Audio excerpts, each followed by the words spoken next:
Hello. तो आज हम देखने वाले हैं फिजिक्स 11th क्लास का लेसन नंबर 1 अपना चल रहा था। उसके अंदर भौतिक जगत लेसन का नाम है। उसके अंदर अपन आज पढ़ने वाले हैं मेन इंपॉर्टेंट जो उसके अंदर लेसन के अंदर टॉपिक है मूल बल, है ना। कॉन्सेप्ट अपनों ने पहले ही वीडियो में कर लिया। अब देखने वाले हैं अपन मूल बल। जो मूल बल के बारे में चारों में है वो विस्तार से पढ़ेंगे अपन। तो सबसे पहला अपना बल मैंने बता दिया था आपको, गुरुत्वाकर्षण बल है। सेकेंड वाला बल है आपका स्थिर विद्युत बल। तीसरा दुर्बल नाभिकीय और चौथा प्रबल नाभिकीय। इसके बारे में मैंने जो नाम है आपको वो बता दिए थे। अब आज इसके बारे में डिटेल से पढ़ने वाले अपन कि गुरुत्वाकर्षण बल क्या होता है, स्थिर विद्युत बल क्या होता है ना। तो इसके बारे में डिटेल से पढ़ने वाले तो इसको ध्यान से आप समझेंगे ताकि आपको एकदम क्लियर समझ में आए ना। सबसे पहले अपन देख लेते हैं गुरुत्वाकर्षण बल की गुरुत्वाकर्षण बल होता क्या है।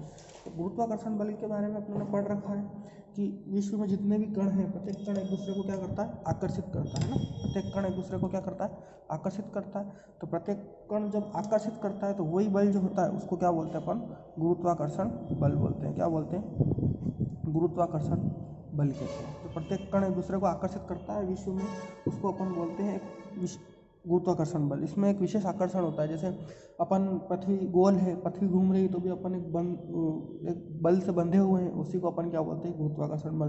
पृथ्वी सूर्य के चारों ओर चक्कर लगा रही है तो वो भी चक्कर लगाते लगाते एक अपने अक्ष पर भी घूम रही है और एक फिक्स परिधि पर घूम रही है, तो उसको भी क्या बोलते हैं अपन, क्योंकि वो गुरुत्वाकर्षण बल से जुड़ी हुई है ना। अब गुरुत्वाकर्षण बल में थोड़ा सा अपन आगे वैसे डिटेल में पढ़ेंगे। गुरुत्वाकर्षण के नाम से अपना एक अलग से लेसन है, लेकिन फिर भी अपन थोड़ा सा इसमें देख लेते हैं कि गुरुत्वाकर्षण बल होता क्या है ना। तो गुरुत्वाकर्षण बल की डेफिनेशन आपको समझ में आ गई कि वही विश्व में प्रत्येक कण एक दूसरे कण को आकर्षित होता है ना, तो उसको क्या बोलते हैं अपन, गुरुत्वाकर्षण बल बोलते हैं। अब ये दो कणों के मध्य लगता है, अपन एक तरह से दो कण लेके चलते हैं। तो मान लो एक कण ले लिया आपने ये वाला और एक कण ले लिया आपने ये वाला, ठीक है। दो कण ले लिया अपने, अपन दोनों कणों के बीच में गुरुत्वाकर्षण का सूत्र निकालेंगे। वो अपनों ने पढ़ रखा है द्रव्यमान। तो द्रव्यमान को अपन इंग्लिश में क्या बोलते हैं, मास। क्या बोलते हैं, मास। तो इसका क्या उठा लेते हैं अपन द्रव्यमान के लिए, m उठा लेते हैं हमेशा। तो मान लो इसका द्रव्यमान क्या मान लिया अपने, m1 मान लेते हैं इसका, और इसका द्रव्यमान मान लेते हैं अपन m2, ठीक है। यहाँ तक क्लियर है। इसका द्रव्यमान हो गया m1, इसका द्रव्यमान हो गया अपने पास m2। दोनों के बीच की दूरी मान लेते हैं अपन कितनी है, r है। कितनी है, दोनों के बीच की दूरी r है। अब देखो क्या होता है कि गुरुत्वाकर्षण बल के दो कथन हैं। गुरुत्वाकर्षण का जो नियम है ना उसके दो कथन है। अगर दो कथन अपनों ने याद कर लिए तो अपना गुरुत्वाकर्षण बल कंप्लीट है, ठीक है। फर्स्ट वाला कथन क्या कहता है गुरुत्वाकर्षण बल का, कि गुरुत्वाकर्षण बल जो होता है, देखो मैं लिख देता हूँ यहाँ पे। फर्स्ट वाला कथन क्या बोलता है, गुरुत्वाकर्षण बल जो होता है, गुरुत्वाकर्षण बल दोनों कणों के दोनों कण मतलब एक तो ये वाला और एक ये वाला, दोनों कणों के द्रव्यमान के गुणनफल के समानुपाती होता है। द्रव्यमान के गुणनफल के समानुपाती होता है। क्या होता है, दोनों कणों के द्रव्यमान के गुणनफल के समानुपाती होता है। अब ये तो हो गई फिजिक्स की भाषा में लाइन, लेकिन अब इसको अपन गणित के रूप में कैसे लिखेंगे, देखो बहुत सिंपल चीज़ है। गुरुत्वाकर्षण बल को मैं F लिख दूँ, कोई दिक्कत नहीं, क्योंकि बल को अपन क्या बोलते हैं, फोर्स बोलते हैं। तो फोर्स का अपने F उठा लिया, ठीक है। यहाँ पे मैं लिख देता हूँ F। दोनों कणों का द्रव्यमान कितना है, इसका m1 है, इसका क्या है, m2 है। तो दोनों कणों का द्रव्यमान लिख देते हैं, चलो m1 और m2। दोनों कणों के द्रव्यमान के गुणनफल, जो अपने कथन बोल रहा है उसके हिसाब से अपने को चलना है, तो अपना गणितीय रूप बन जाएगा ना। दोनों कणों के द्रव्यमान के गुणनफल का मतलब अपने को पता ही है, इनटू दोनों का क्या समानुपाती होता है। समानुपाती का मतलब क्या होता है, ये समानुपाती चिन्ह बन गया अपना, है ना। इसको बोलते हैं अपन समानुपाती का चिन्ह, है ना। अभी आपको समझ में आ जाएगा, लगभग बराबर के हिसाब से होता है, लेकिन आपको समझ में आ जाएगा आगे क्या होता है ना। तो ये क्या हो गया, F समानुपाती m1 और m2, ठीक है। अब दूसरी चीज़ अपन देखते हैं। एक पहला कथन आपको समझ में आ गया कि गुरुत्वाकर्षण बल जो होता है वो दोनों कणों के द्रव्यमान के गुणनफल के क्या होता है, समानुपाती होता है। दूसरा कथन देखते हैं अपन, गुरुत्वाकर्षण बल जो होता है,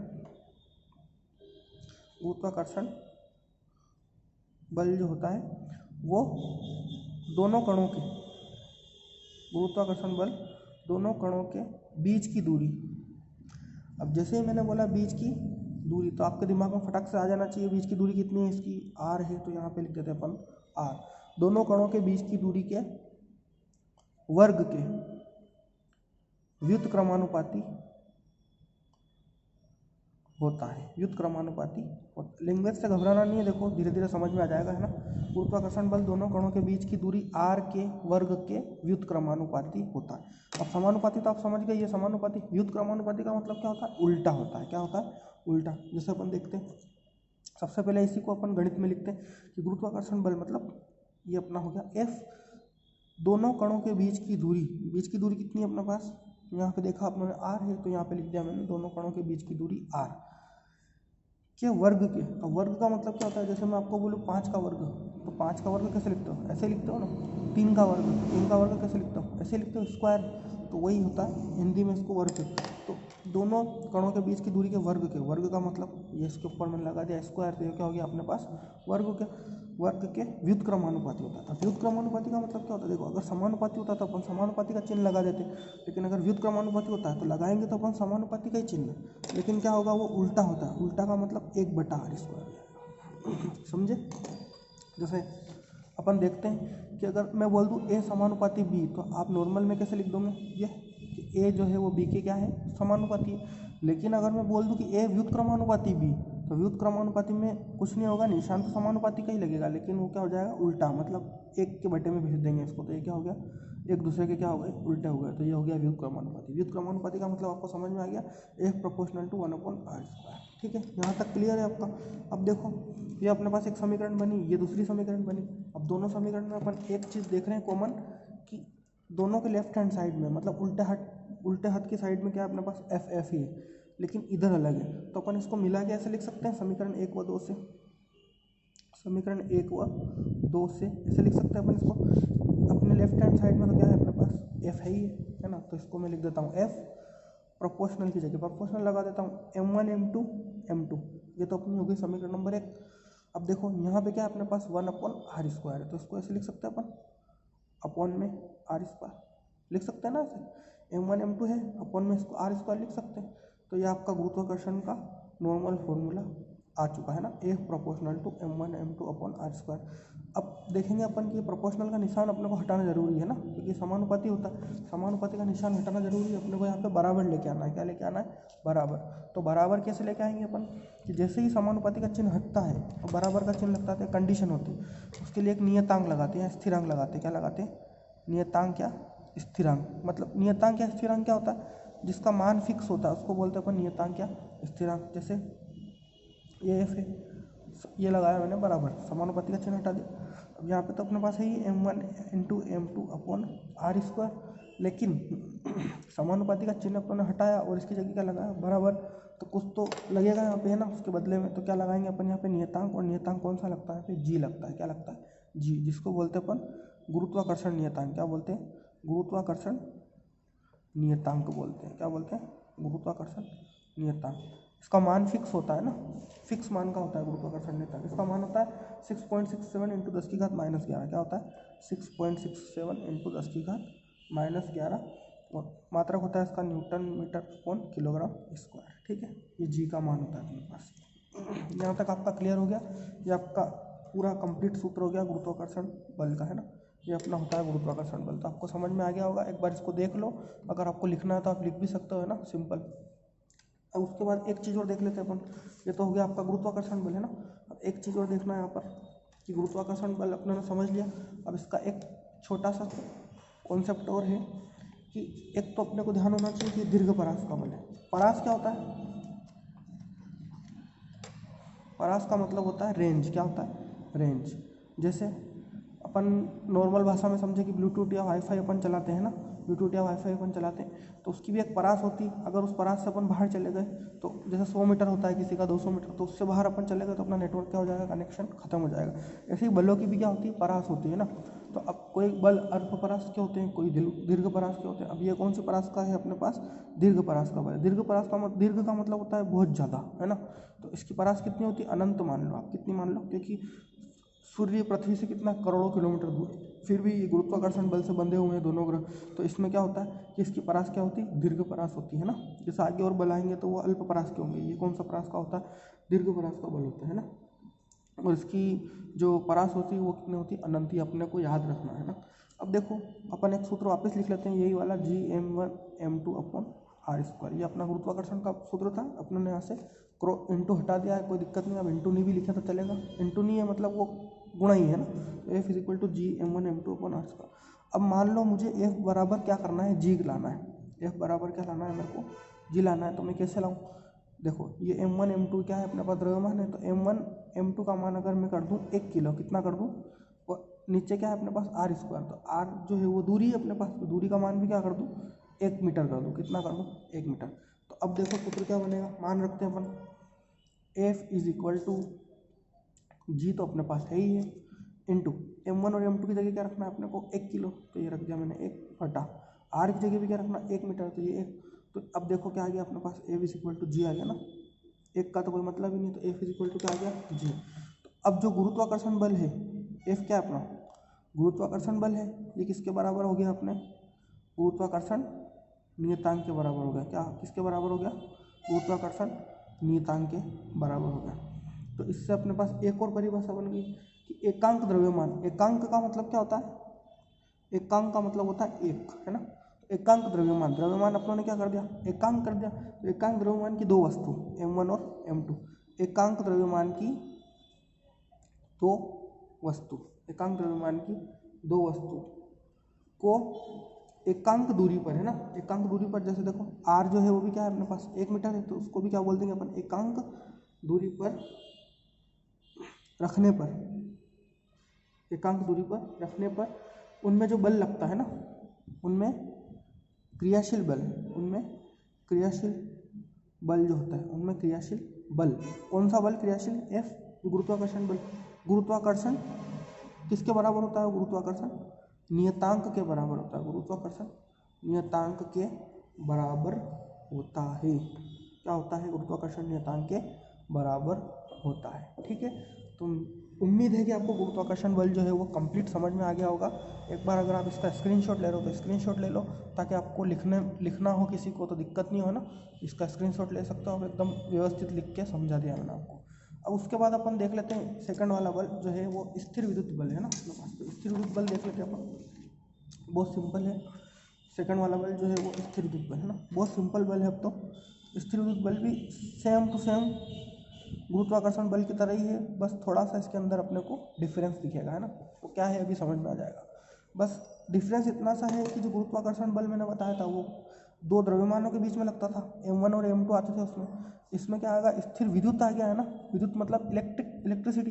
तो इलेक्ट्रिसिटी में अपने को पता है विद्युत धारा जो बहती है वो आवेश के रूप में बहती है, तो आवेश का मतलब क्या होता है Q1, जैसे आवेश होता है ना Q, आवेश का मात्रक होता है कूलाम, तो अपन आवेश को Q से लिखते हैं ना, तो आवेश का क्या हो गया अपने पास Q1 और Q2, ये दो चीज़ें लेनी है अपने को, बस इतना सा फर्क है। उसमें द्रव्यमान लिया था m1 m2, इसमें क्या ले लिया अपनों ने Q1 Q2, और बीच की दूरी अपन वही लेंगे जो उसमें ली थी r, बस। अब तो बहुत सिंपल हो जाएगा सवाल। नियम देखो, इसका भी फर्स्ट जो था अपने पास वही है कि जो स्थिर विद्युत बल होता है ना, स्थिर विद्युत बल होता है वो क्या होता है, स्थिर विद्युत बल आवेशित कणों के मध्य लगता है ना, किसके मध्य लगता है, आवेशित कणों के मध्य। और इसमें जैसे मैं डायरेक्ट कथन लिखता हूँ आपको, है ना, तो आवेशित कणों के मध्य, तो आवेशित जो स्थिर विद्युत बल होता है वो आवेशित कणों के गुणनफल के, वही नियम है सेम टू सेम, गुणनफल के समानुपाती होता है, समानुपाती होता है। अब आप लिख सकते हो डायरेक्टली कि देखो स्थिर विद्युत बल को मैं वापस किससे लिख देता हूँ, F से लिख देता हूँ, किसके समानुपाती होता है, आवेशित कणों के। आवेशित कण कौन से हैं, Q1 और Q2, तो ये लिख देता हूँ मैं Q1 और Q2। आवेशित कणों के गुणनफल, गुणनफल का मतलब क्या हो गया इनटू, तो आवेशित कणों के गुणनफल के क्या होता है, समानुपाती होता है। मेरे हिसाब से यहाँ तक आपको कोई दिक्कत नहीं आनी चाहिए, इसको दे दो इक्वेशन नंबर 1। अब देखो दूसरा कथन सेम टू सेम वही, स्थिर विद्युत बल दोनों आवेशों के, स्थिर विद्युत बल दोनों आवेशों के मध्य की दूरी कितनी है, जैसे मैंने दूरी नाम लिया अपने को फटाक से दिमाग में क्या आना चाहिए, r आना चाहिए ना। मध्य की दूरी r के वर्ग के व्युत्क्रमानुपाती क्रमानुपाती होता है। क्या होता है, व्युत्क्रमानुपाती क्रमानुपाती होता है। अब आपको समानुपाती और व्युत्क्रमानुपाती में कंफ्यूज नहीं होना है, क्योंकि अपने को पता है समानुपाती और व्युत्क्रमानुपाती क्या होता है। तो अब इसको गणितीय रूप में फटाफट लिख देते हैं अपन कि स्थिर विद्युत बल, मान लो ये F ही अपने पास ये किसके व्युत्क्रमानुपाती है? दोनों आवेशों की मध्य की दूरी के वर्ग के। मध्य की दूरी मतलब r, इसका वर्ग मतलब ये, है ना। और व्युत्क्रमानुपाती है मतलब क्या लगा दूँ मैं? 1 में लगा दूँ। तो ये कौन से हो गए? Equation number 2। अब वही कंडीशन इक्वेशन 1 व 2 से, इक्वेशन 1 व 2 से जब अपन इसको सोल्व करेंगे तो वही कंडीशन कि इधर भी एफ है इधर भी एफ है, तो अपन इधर भी क्या लिख सकते हैं? एफ लिख सकते हैं। समानुपाती की जगह समानुपाती Q1 Q2 upon R square. अब देखो फॉर्मूला सेम टू सेम बना है ना, उधर M1 M2 upon R square था, इधर क्या आ गया? Q1 Q2 upon R square, क्योंकि सेम टू सेम कंडीशन इसके अंदर चल रही थी। अब वही सिस्टम जैसे अपन नियतांक हटाएंगे तो क्या लगाएंगे? बराबर लगाएंगे। Q1 Q2 upon R square तो अपने पास है ही है, और नियतांक इसमें क्या लगता है? जैसे उसमें लगता था K, सॉरी उसमें लगता था G, इसमें क्या लगता है अपने पास? K। क्या लगता है नियतांक इसमें? K। और इस K को क्या बोलते हैं अपन? विद्युतशीलता बोलते हैं। क्या बोलते हैं अपन इसको? विद्युतशीलता। वो आप 12th में डीप में पढ़ोगे विद्युतशीलता क्या होती है। अभी सिर्फ इतना सा याद रखना है, K इज इक्वल टू क्या होता है अपने पास? विद्युतशीलता।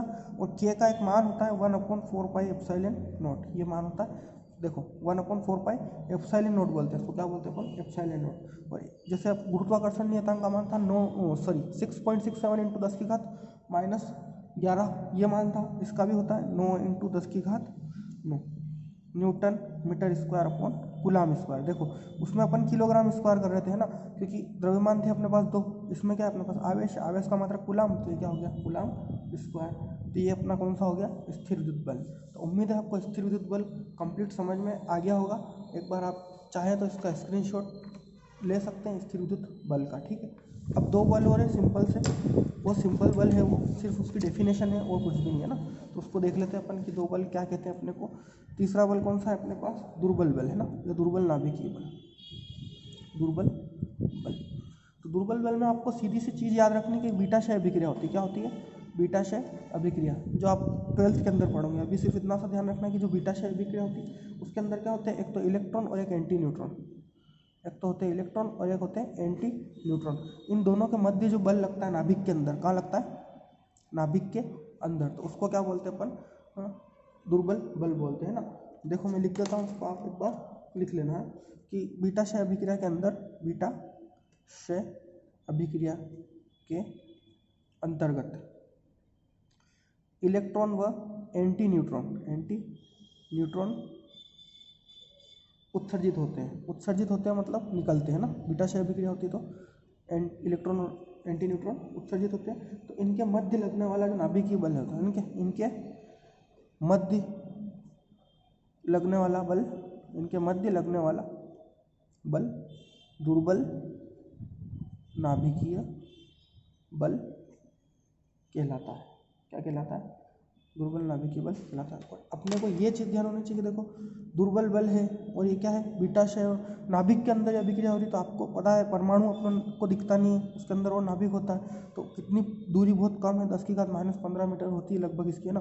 तो इतनी दूरी कम होती है, तो ये बल कौन सी परास का हो जाएगा? अल्प परास का हो जाएगा। कौन सी परास का हो जाएगा? अल्प परास का, ठीक है। ये हो गया अपना दुर्बल बल। लास्ट बल है अपने पास प्रबल नाभिकीय बल। कौन सा? चौथा नंबर का बल है प्रबल नाभिकीय बल। ये भी बहुत सिंपल है, सेम टू सेम दुर्बल बल जैसा ही है। प्रबल नाभिकीय बल में क्या होता है कि नाभिकीय परास जो होती है, नाभिकीय परास कैसे? जैसे अपने पास ये एक परमाणु है, इसके अंदर होता है अपने पास नाभिक। अपने को पता है नाभिक में क्या होते हैं? प्रोटॉन और न्यूट्रॉन, और इलेक्ट्रॉन आसपास क्या होता है? चक्कर लगाते रहता है। तो नाभिकीय परास मतलब इतनी जो दूरी होती है। नाभिकीय परास में क्या होता है? देखो नाभिकीय कणों के मध्य जो बल लगता है, नाभिकीय परास में जो नाभिकीय कणों के मध्य लगता है, जैसे लिख देता हूँ मैं यहाँ पे, नाभिकीय परास में नाभिकीय कणों के मध्य, नाभिकीय कणों के मध्य लगने वाला बल, नाभिकीय कणों के मध्य लगने वाला बल क्या होता है अपने पास? नाभिकीय बल या फिर प्रबल नाभिकीय बल कहलाता है। और ये भी कितनी कम परास का होता है, तो इसको भी अल्प परास या फिर लघु परास का अपन बोल सकते हैं। अल्प परास या लघु परास का इसको बोल सकते हैं, ठीक है अपन। उसके बाद एक चीज़ और ध्यान रखनी है अपने को कि जो नाभिकीय कणों के मध्य, नाभिकीय कण कौन कौन से हैं? प्रोटॉन और न्यूट्रॉन। तो इनको बांध के रखता है ना, नाभिकीय कणों को क्या रखता है? प्रोटॉन और न्यूट्रॉन को क्या होता है? ये बांध के रखता है। प्रोटॉन और न्यूट्रॉन के बीच में जो बल लगता है उसको क्या बोलते हैं अपन? प्रबल नाभिकीय बल। लेकिन इसका आकर्षण प्रबल होता है ना, आकर्षण क्या होता है इसका? प्रबल होता है, आकर्षण प्रबल होना जरूरी है, तो नाभिक में से प्रोटॉन और न्यूट्रॉन बाहर निकल के चले जाएंगे तो परमाणु का अस्तित्व ही नहीं रहेगा, है ना। इसलिए इसको क्या बोलते हैं अपन, प्रबल नाभिकीय बल। और दुर्बल नाभिकीय बल अपने को पता है, इलेक्ट्रॉन और एंटी न्यूट्रॉन के मध्य जो लगता है वो बल होता है, वो अल्पपरास का होता है। तो ये चारों बल मेरे हिसाब से आपके कंप्लीट हो चुके हैं, ठीक है। ये लेसन नंबर फर्स्ट आपका कंप्लीट हो चुका है।